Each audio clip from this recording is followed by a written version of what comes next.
Now, let's see if I can get down here without dying.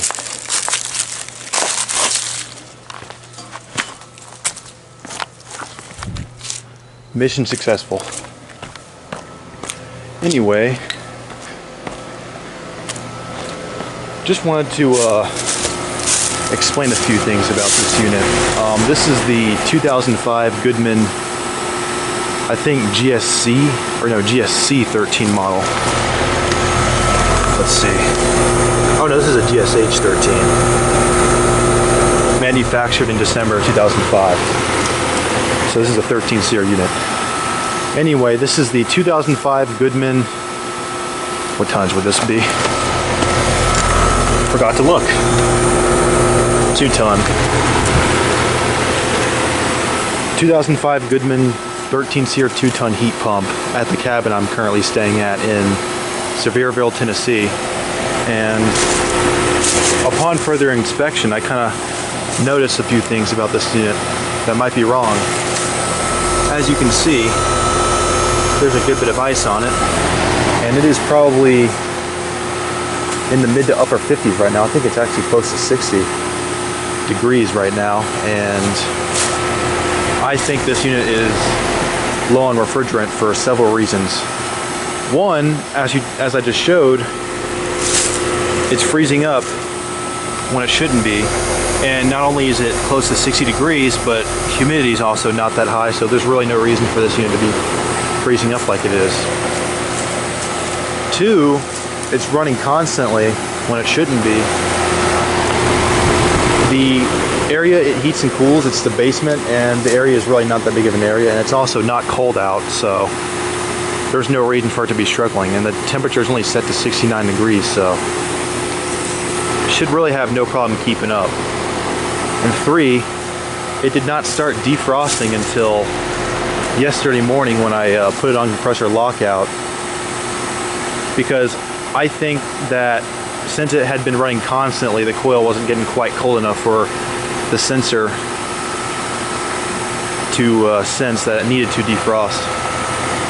And 4, when it went into defrost, it would last the whole 10 minutes, hardly melting anything off, and it didn't steam at all, even though it was fairly humid. And another thing is, when it went into defrost, it only made the whooshing noise once. Every time it defrosted after that, it would only click in and out of defrost. It wouldn't do the whooshing noise. Though that could be a matter of problems with the reversing valve, but I think it could also have to do with being low on refrigerant, because there might not be enough refrigerant in the unit to be able to make the noise. But yeah, you can see the copper coils back there are frozen too.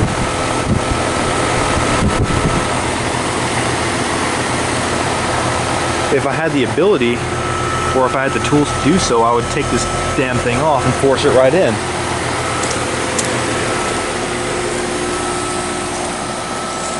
Yeah, it's been running constantly all morning. I actually did put it on compressor lockout again today to give it a little bit of a break,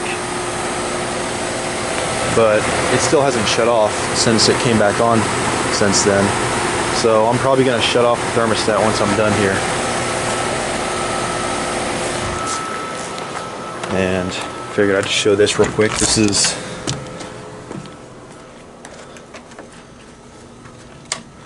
one of the air handlers for one of the units.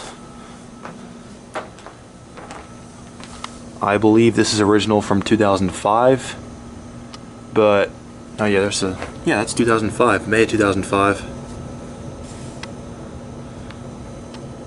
and it's a 2.5 ton. I think.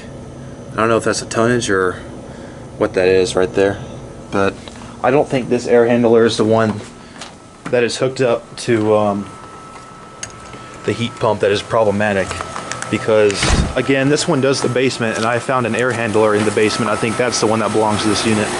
The air handler I just showed, I think belongs to this one, because this is for the main level and this is for the loft area, and I think there's probably one that I didn't see for this one. And this unit actually replaced another Goodman unit just like these two, except it had the 4-bladed horseshoe design. So this is from 2022, even though with the condition it is in, it might look slightly older. And this is a 3.5 ton. Let's see what that one is. I think that's also a 2 ton from 2005.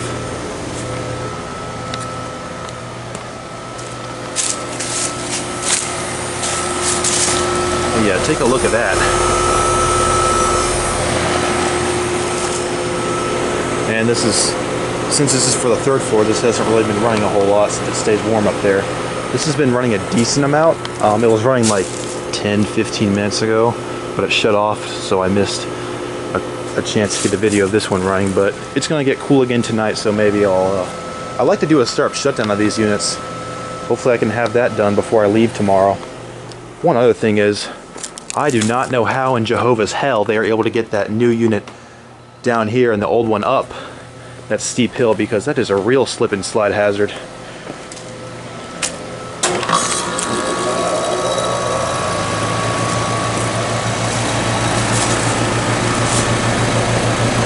Well, there's that.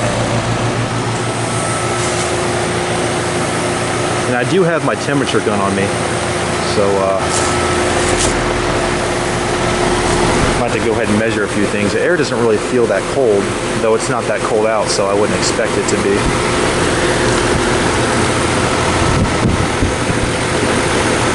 Okay, it shouldn't be that warm. I was expecting it to be like 35, 40 degree air, but... And I'm not even pointing it at the compressor.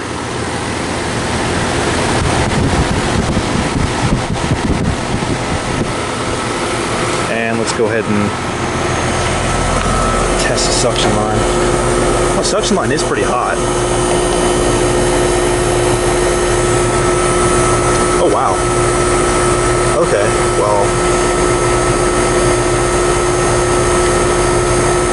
I was not expecting that.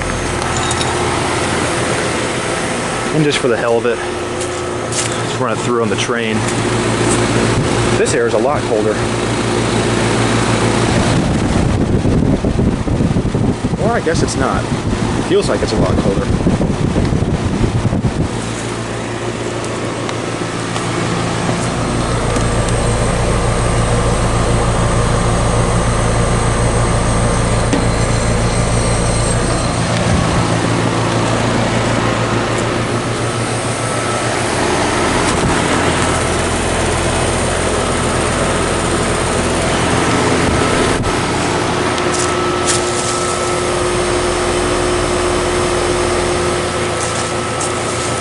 All I have to say is, good luck to this unit whenever it gets a lot colder when we get further into the winter, because I do not think it's going to do well.